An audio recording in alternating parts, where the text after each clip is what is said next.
Hello and a very warm welcome to this webinar hosted by Delta EE. Today we'll be talking about electric vehicle charging and specifically what's happening in the European public charging sector. And I'm joined here in Edinburgh by two colleagues from Delta EE's EV team, Kate Armitage and Alex Lewis-Jones. Morning. Hi, John. Hello, great to have you with us. And it's great to have so many people with us on the line as well. We've still got a few folk dialing in. Thank you for those of you who have joined us already. But since we're now past the hour, I think we'll get started. So just some very brief housekeeping before we really get going. Our aim today is to talk for about 30 minutes, going through the content that we've prepared, and then have about 5 to 10 minutes at the end for questions and answers. And throughout the webinar, there is the chance to ask us questions at any time. You should have a box on the right-hand side of your screen, I think, where you can write down any questions and comments, that sort of thing. And we will come to those towards the end. We may try and capture one or two of those questions as we go through as well, but let's see how we go. And the webinar is being recorded, so if you don't get the chance to listen to the whole webinar today, you can watch back at your leisure later on. Okay, so moving on to the agenda, we've got quite a lot of content to go through today. First of all, we will be setting the scene and looking at what's happening in the European EV charging market today and what that charging mix looks like. And then we're going to drill down a bit more into where the public charge points in Europe are installed today. Then looking at how the market has developed over the last years and the different roles that we see evolving across the public charging value chain. And finally, offering our opinions on what we think might happen in the sector in the next 5 to 10 years' time. So that's what we'll cover. So let's start. And Alex, over to you. Great, thank you very much, John, and hi everyone. Thank you again for joining us. So just to set the scene, in the research service, we cover all aspects of Europe's EV charging market, and as we know, EV charging correlates with where we park the car. So we consider the home and home charging solutions, we look at the workplace, what's happening there, and of course we look at what's happening in the public space as well. We do a lot of customer research, and when we asked about 500 EV owners last year about where their charging sessions were held, the vast majority were saying that they would be in the home or the workplace. And you can see this bar here, 54% of charging sessions happening in the home. This was no surprise to us, and in the market we know that this is the case, but there's still this significant minority that are held in a public space. So this bit of research that we've been doing over the last 6 months has explored that. Just to make sure we're talking along a core definition, we just wanted to make sure we are on the same wavelength around the terminology of the charge point. There is an awful lot of different words and phrases used in this sector, and just to use this diagram here, you can see that a location with of charging might be called a charging hub or a charging station. The unit itself might be called a device or a charger, or EVSE, the electric vehicle supply equipment, and that comes with connectors and cables.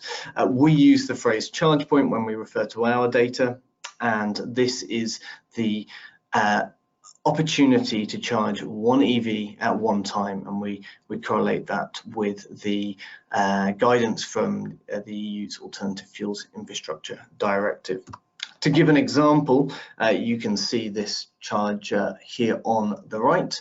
There are 3 different connectors, it's one single unit, but we would consider this to be 2 charge points because you can charge 2 vehicles simultaneously through this one piece of equipment.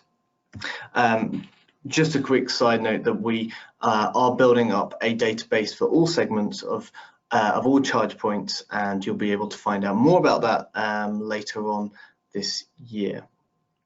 But just focusing on public charging, obviously that in itself is a very diverse and mixed market. So I wanted to share with you our segmentation for this market before going into the data.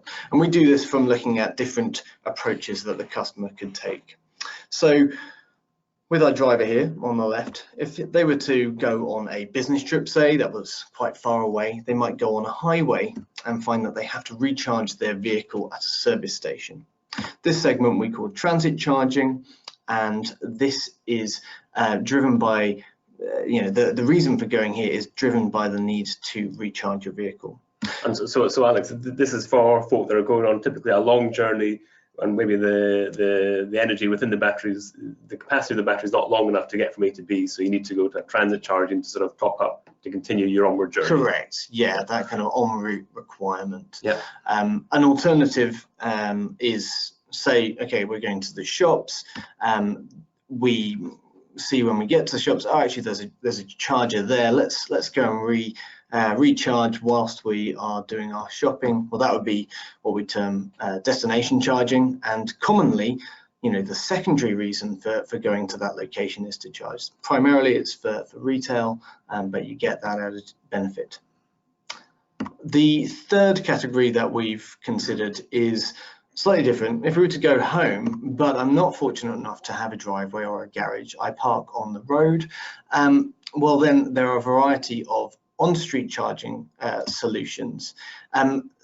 This primary and secondary reason might vary from in this category, but it is very distinct, but still applies to the public charging market. So those are our three locations. Across the top, we've given a variety of different speeds of different hardware, which all have very different price points and technologies involved in them.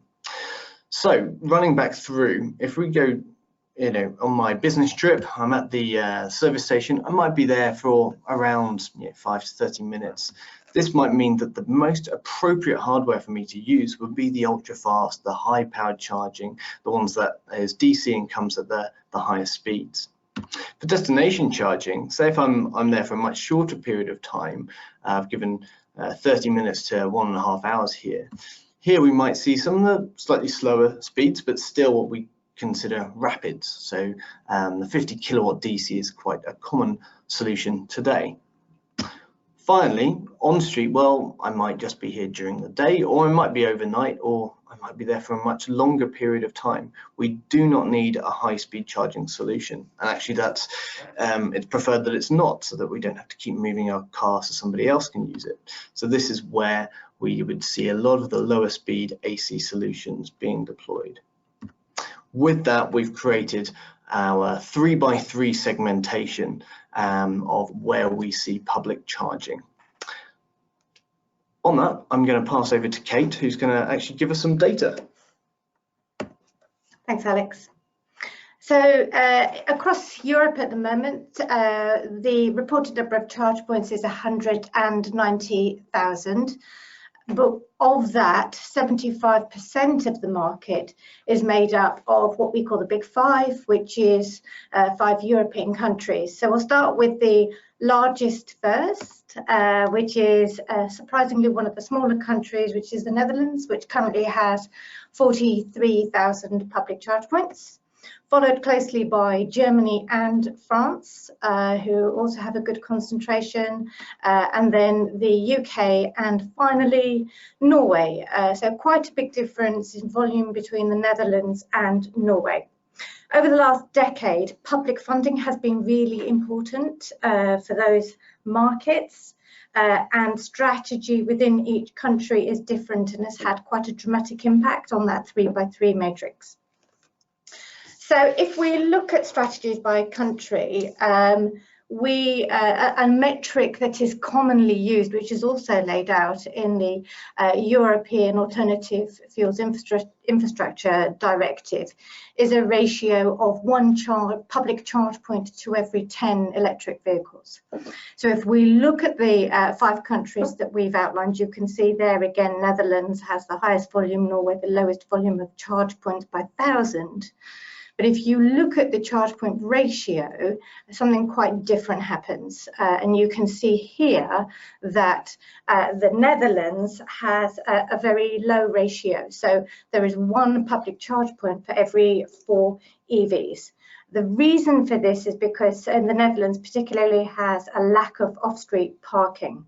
And this has led to a public policy to support the installation of on-street charge points outside the EV owner's home or workplace. And we call that strategy follow the car. And as a net result, there's a very high volume of sub 22 kilowatt on-street chargers. Norway, at the other end of the scale, has a relatively high ratio, so you would expect 25 EVs for every 1 public charger, but they have always favoured funding towards rapid charge transit solutions, and as a result, the dwell time at those locations is much lower, much higher utilisation rates.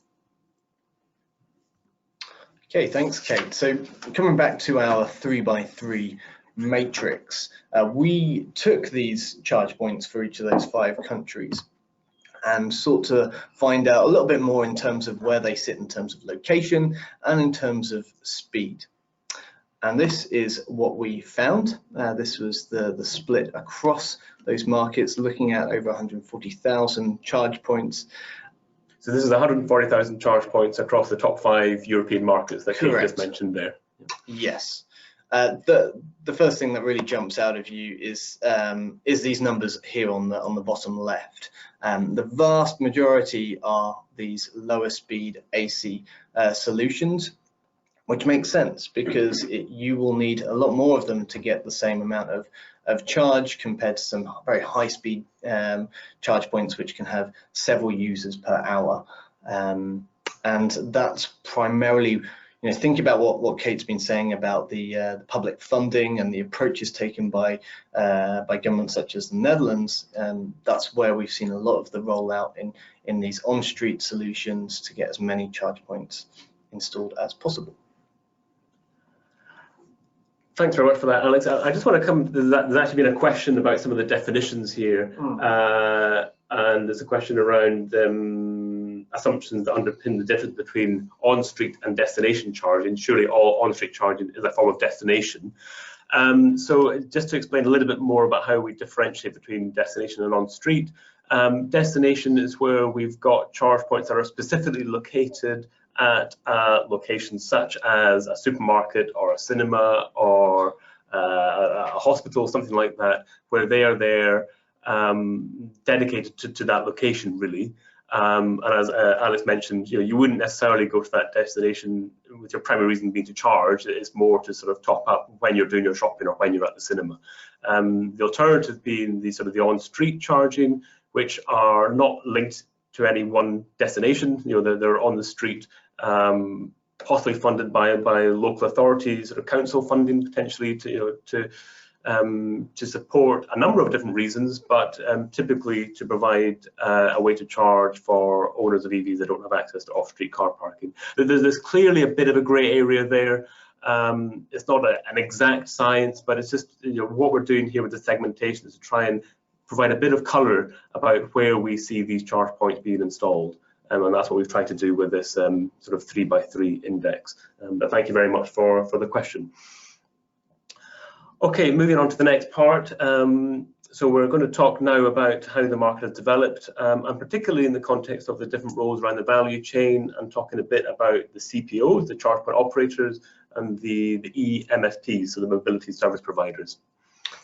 Correct. Yeah, thank you very much, John. So we wanted to explore these 2 roles in a bit more detail for you, and to bring everybody up to the same level. We're just going to quickly define these roles. So the CPO is really the provider of the charging networks. They are the ones who are ultimately responsible for delivering that recharging session to the EV driver. They'll be making sure that the hardware is installed, making sure that that is linked in with the right software to enable those charging sessions to happen. And there'll be a negotiation with the location provider, whether it's the public authority, like you're discussing there with the on-street, through to other destinations, or maybe they host it themselves, as well as making sure they've obviously got an energy supply contract to provide that electricity. The customer contract will be linked in with the eMSP or perhaps roaming platforms. We'll cover that off later. But just exploring those CPOs, when we looked out into the European market, we saw broadly 3 approaches that have been taken for those different segments across transit, across destination and on-street charging today. First of all, the CPO for the public sector.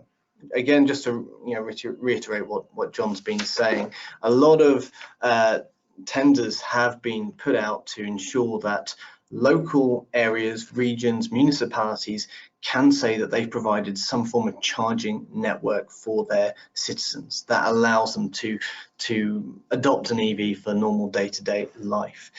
The example I've put a photo up here is actually of a lamppost in London, provided by the German e-mobility provider Ubertricity.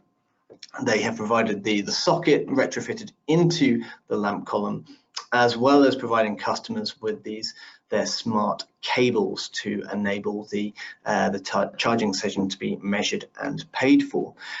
They are German, but they're based here in London and installing well over 1,000 of these units in the last few years, but have done so through their partners such as Siemens and EDF that already have the contracts in place to deploy these units at pace.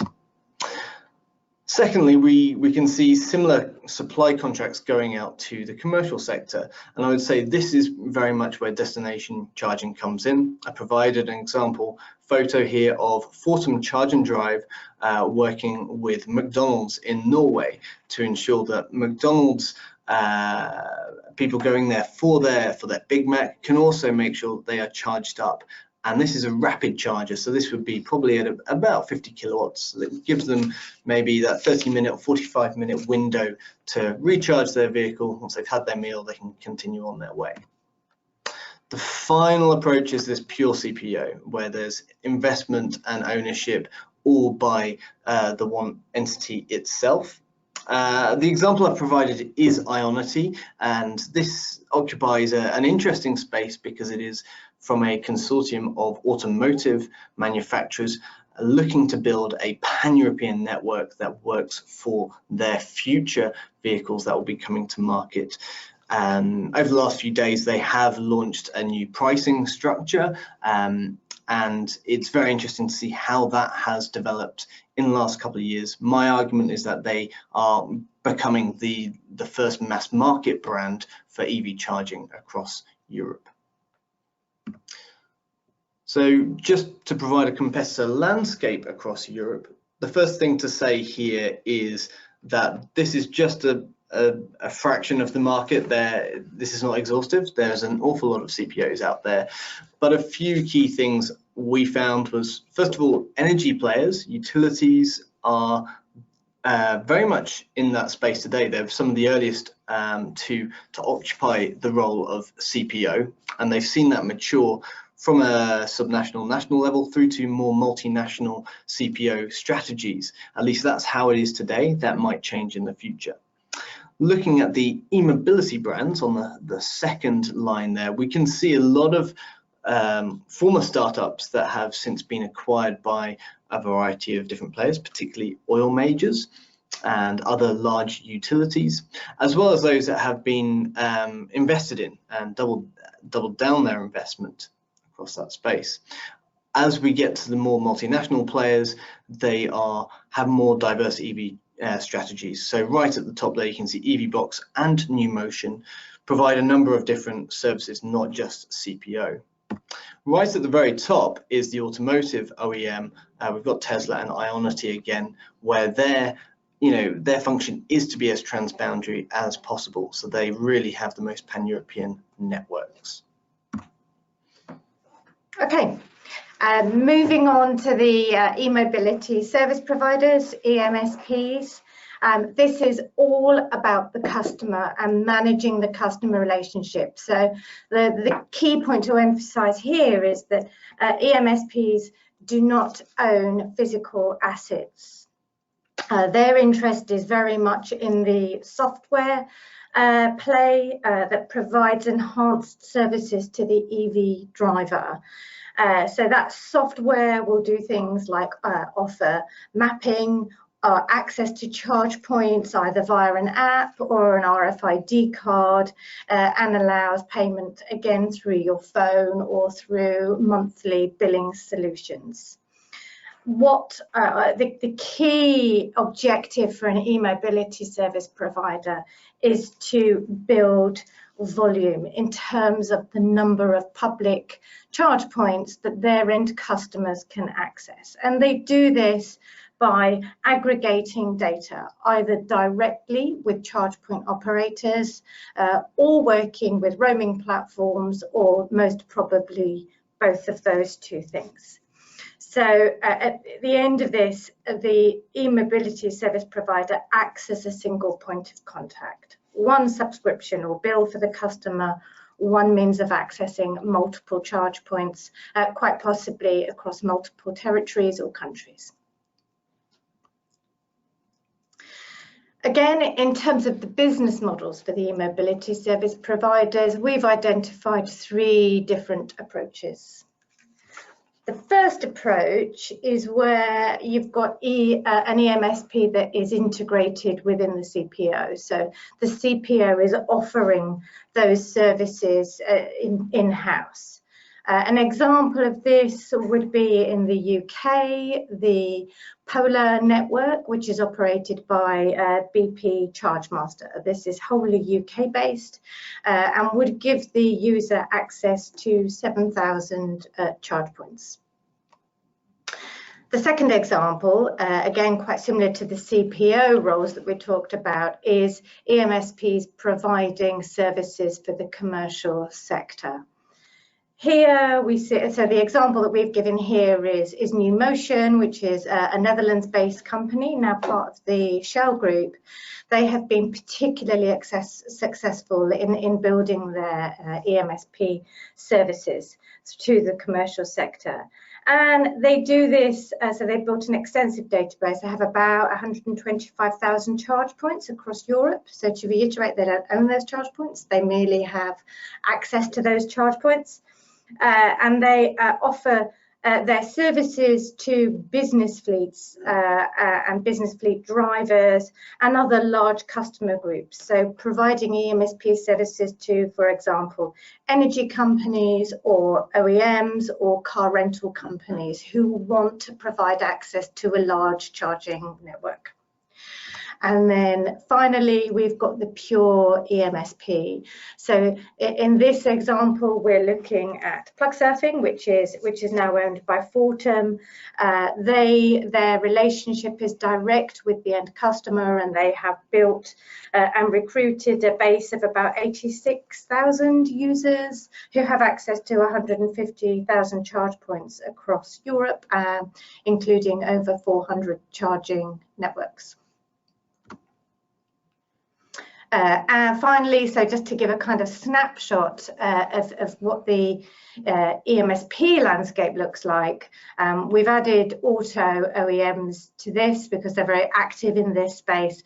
But I think the key points that we want to bring out here is that you can see a large movement to the right hand side. So there's a lot of duplication in that a lot of these brands are also Chargepoint operators as per the roles that we've discussed previously, but all of them, because this is not an asset-based play, it's a data play, are able to offer their proposition across multinational or even pan-European markets as a rule. So there are obviously a few national players. You'll see quite a few from the UK market here, which is tends to be more national based, and we see a lot of players coming from the Netherlands, where they have a very, very strong history of interoperability, and that, again, that's as a result of their policy since 2010. One last point to draw out here is that you can also see there are a few US players. So both ChargePoint and PlugShare have successfully built eMSP propositions in the US and have transferred their software capabilities and are building their network, their eMSP capabilities in Europe. Kate, white labeling. So you mentioned that from mobility service providers, this is really a software play. Mm-hmm. So that, I guess, leads to opportunities to provide this software, to license it potentially to others. Yep. And so I think what we've seen is that there's a lot of players, but also some players that are also expanding their customer reach by providing their services, their software to others. Yep. Under sort of a white label agreement. And anything to kind of expand on how we see that evolving? Well, it's been a really popular and a very successful strategy to allow non-CPOs, so to not own any assets, but to still have a proposition in this space for your customers. So most notably on the slide that we've got up here, Jaguar is working with Plugsurfing under a white label arrangement to provide that, but very low cost of entry and a really successful strategy. Yeah. Okay. So Jaguar not necessarily having developed their own sort of software. They'll have, I'm sure they'll have developed some add-ons potentially and things like that, but predominantly relying actually on third-party software from Plugsurfing. Yeah. One of the downsides at the moment, and it's something certainly that the Netherlands are looking at, is whilst an eMSP is able to aggregate the billing, actually what the customer pays per charge is set by the CPO, and as a result it's quite difficult to provide transparency on how much you will pay per charge. EMBW are working and have focused on that, and they have normalized their pricing on their eMSP service proposition, and then they sort that out at the back end with the Chargepoint operators. Okay. Great. Thanks very much for that, Kate. It's all fascinating stuff. There's lots happening, lots of different players, and we could talk about that for a lot longer, but conscious of time. And before we get on to the last part, I just wanted to come back to a couple of questions from earlier in the webinar. There was a question from Chris about whether we've got more granular data. One of our size segments was the 2 to 22 kilowatt part. So the short answer is yes. For some segments, particularly the home segment, we do have much more granular data when it comes to different speeds of chargers. And if you want, if you've got any specific questions or needs about getting access to more data, please do just get in touch after the webinar. Happy to discuss all of that. Yes, the slides will be available, so if you want a copy of the slides, feel free to drop us an email and we can send them to you. And there was a question, well, it's a very good question. We probably won't have time to cover it in detail. It's around price points. You touched upon it a little bit there, Kate.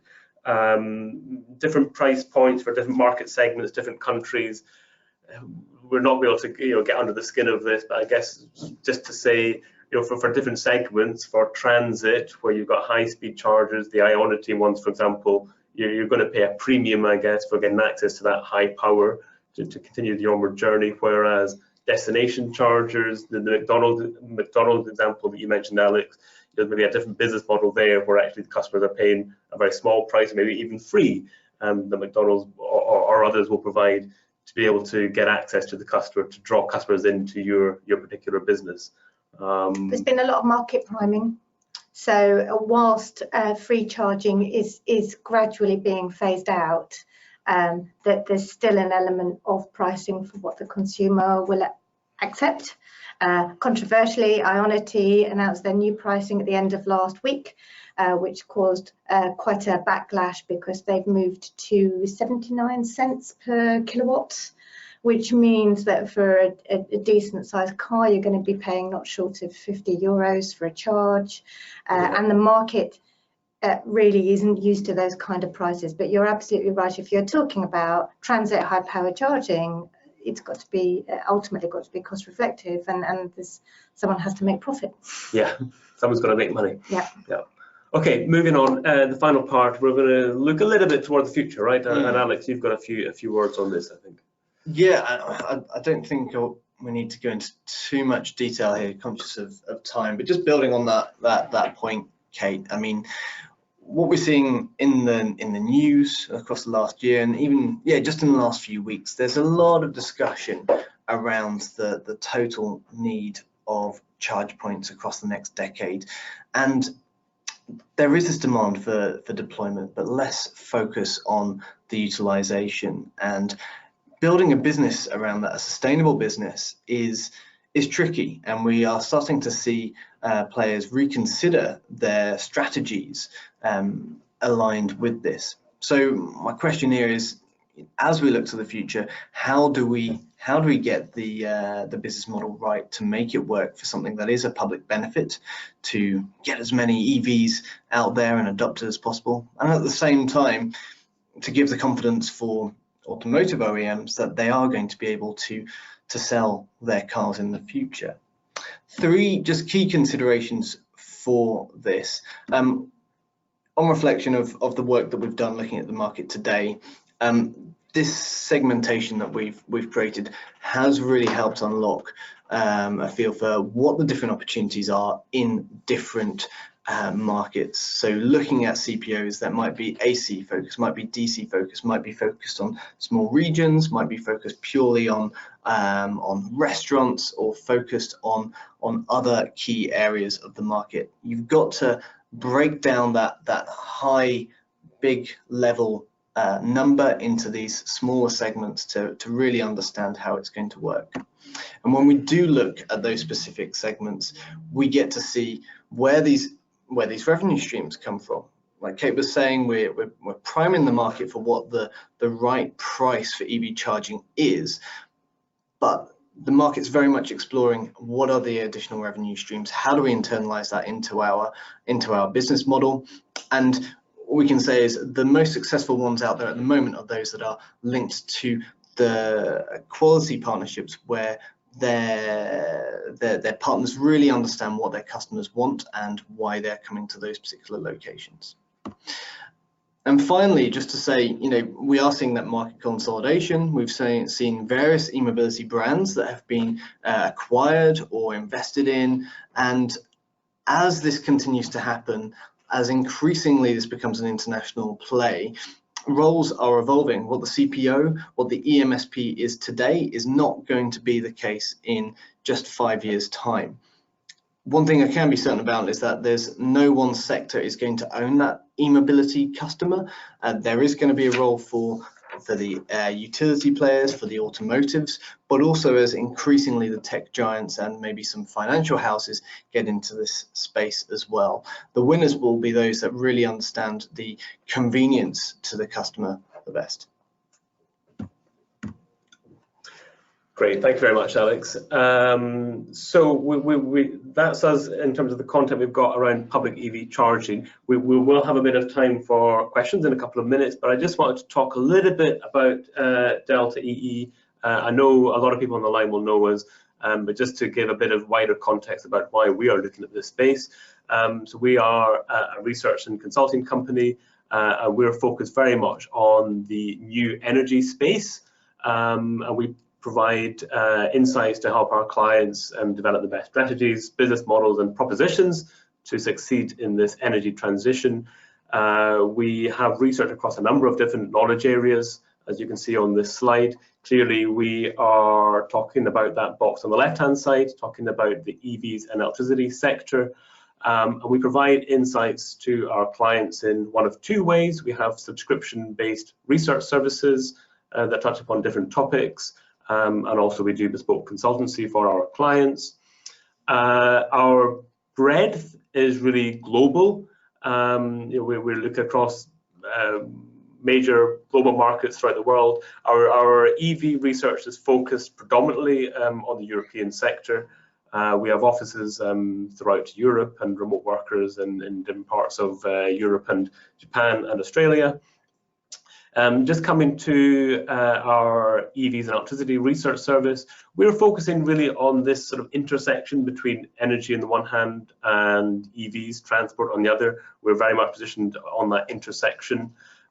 So the topics that we are looking at are all those orange words. We're looking across different propositions, different types of hardware, providing data and customer insights, and try to understand how this market is evolving and which players are best placed to develop really compelling propositions for our customers. That is what our service is about. In the course of this webinar, we've been focusing on the public charging sector, that top right-hand box on your screen. We're also doing a lot of work around what's happening in the sort of B2C home charging space, where, as we know, that is probably where the majority of charging sessions will take place. So a lot of interesting propositions emerging in that space. Also looking at fleets and workplace, so that sort of B2B market. And finally, looking at all the things that are happening around the integration of vehicles in the grid, so looking at smart charging, vehicle to grid. We've not really talked about that. There's clearly a lot happening in that space.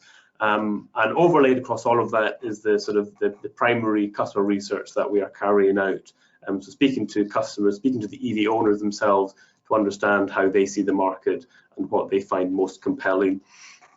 And we deliver these insights across a number of different deliverables to our subscribers: in-depth reports, customer insights, data, forecasts, and things like that. So if you're interested to understand a bit more about what we're doing and how we're supporting our clients, please do get in touch. We'll be happy to chat to you about that. The final thing to mention before we come to the questions and answers, I think a lot of you on the line will be aware of this already, but we have our Talking New Energy podcast, which we've had going now for about a year. It's been a great way to engage with a wider base of different stakeholders involved in the new energy space, hosted by Director John Slow, who brings in external guests to talk about a range of different topics relevant to this new energy landscape. We had towards the end of last year, and I think early this year as well, a few that are directly relevant to the EV and mobility space. So please feel free to have a listen to that, available on all good podcast platforms. Right, coming back to some questions. We've got about 5 minutes, I think, left for questions. We've got a number that have come in. We won't be able to get through them all, so if you don't get the chance to answer your question, we will try and get in touch with you offline after the webinar. There's a question here, Nissan JLR, are they really eMSPs? Do they have they developed their own applications, their own platforms? No, it's the white label. Okay, so these are white labels. It's what we talked about before. Yes, it's an example of plug surfing and their strategy to take what they've developed over the last 6-7 years and take that to other brand names. So they can find that they get more downloads of their apps when it's a Jaguar Land Rover charging app than the plug surfing app, because of the strength of their brand. That's their future, is getting in with those auto OEMs. Okay, thank you. This is a bit of a curveball question. Let's see how we go with this. Do we deem hydrogen cars to be a threat for EVs in the future? That million-dollar question. So we've very much focused on this, what's happening today with this research, and today there's, I believe, less than 1,000 hydrogen vehicles across the whole of Europe. How many, Alex? I believe about 990 hydrogen vehicles have been registered. Okay, so less than, or about 1,000 across the whole of Europe. Across the whole so of Europe. The market's not there today. It's always the case of, yes, it's going to be part of the electric vehicle future, and it will go through various technology innovation, as will battery electric technology as well. Does it threaten the space right now? It doesn't, until we see some really strong policy signals that people are going to invest in the infrastructure. Until somebody decides that they're going to develop wide-scale infrastructure like we're seeing in the battery electric charging infrastructure market, hydrogen passenger cars and vans aren't going to take off and be much of a threat. Okay, so no threat today for the foreseeable, or at least mid-term future. Let's come back in 5 years' time. We'll come back in 10 years' time. There is a company called GeoPura who have taken a slightly different view in that they are using hydrogen to power electric vehicle charge points where there is no grid connection or the grid connection isn't sufficient. So, they're potentially where and how the hydrogen is dispensed. Yeah, okay, so that's a question around actually, the role that hydrogen can play. Yeah. And how best to use the hydrogen. Yeah. Lots of very big questions, I think, happening across the energy space about how we generate and distribute and use hydrogen across different sectors. But thank you for the question. Okay, time for one last one. It's around, little mention of hardware. This is also an important part of ensuring we have interoperability with CPOs, MSPs. Okay, so yes, we have talked quite a bit about the software plays, the mobility service providers and things like that. But I guess we agree, right? The hardware is clearly a key consideration, right, with all of this. Of course, yeah. We wanted to just focus on those particular roles, the CPO and the eMSP, but we could have done equally half an hour on the differences between types of hardware, how we can see certainly what how things have developed in the Dutch market, and how a lot of the learnings are being taken and applied to other markets. Certainly here in the UK, that's getting a lot of attention at the moment, following the launch of the EV Energy Task Force. Equally, you could say the same about the back office providers, about the software solutions, as well as maybe some of the financial providers as well, to see what innovation is happening in that in those sectors as well. Fine. One last final question about plug and charge. So this is, I guess, related to ISO 15118. So the ability, potentially, enabling the car brand, the car OEMs themselves to become the mobility service providers. The software's to some extent pre-installed in the car at the point of sale for the car, and allows the definitely, yeah, absolutely, yes. So it will, and the beauty of plug and charge ISO 15118 is that it starts to address this customer pain point that the e-mobility service providers are focused on at the moment. So fast forwarding, because it's probably going to be until 2025 until that standard is ready to be rolled out on any scale. At that point, it may be that the mobility service providers need to refocus where they provide value, and I think it potentially will be much more about brokering and finding the cheapest charge rather than finding any charge. And Kate, you looked a lot into this last year, right, in terms of 15118 and plug and charge, and wrote a really informative paper on that. I think reserved to subscribers, but I'm going to throw it out there. If people have got an interest in that topic, just get in touch, and I think we can send that across to you, to anyone that's interested in that topic. If I just might add on the topic of plug and charge, it's an example of how public charging in the future might create levels of exclusivity. You will have noted that we've used a very broad definition for public charging and segmented it up, but this includes Tesla, who we know have this types of technology already in their vehicles. So Tesla owners go up to a Tesla supercharger and it recognizes who they are. That, you could very well argue, is perhaps not public charging, because me and my Nissan Leaf cannot use that. We wanted to use a very broad definition, but as that type of technology comes in, as perhaps 350 kilowatt charging comes in, as CCS dominance comes in, we might start to see exclusivity about what vehicles can use which types of charge point across Europe. But we'll be focusing more on that as we develop our futures report over the next few months. Great. Well, I think that's us out of time. Thank you very much, Kate and Alex, for your support and your thoughts on this fascinating and evolving topic. And thank you to all of you for listening. It's been great to have you with us. Thanks for all the questions. We've not been able to get through them all, but we will try and come back to you offline by email or by phone afterwards. And like I say, if you want a copy of the slides, do feel free to get in touch and we can send them across to you. So thanks for listening, and hope to have you join us next time. Thank you. Thank you very much. Thank you.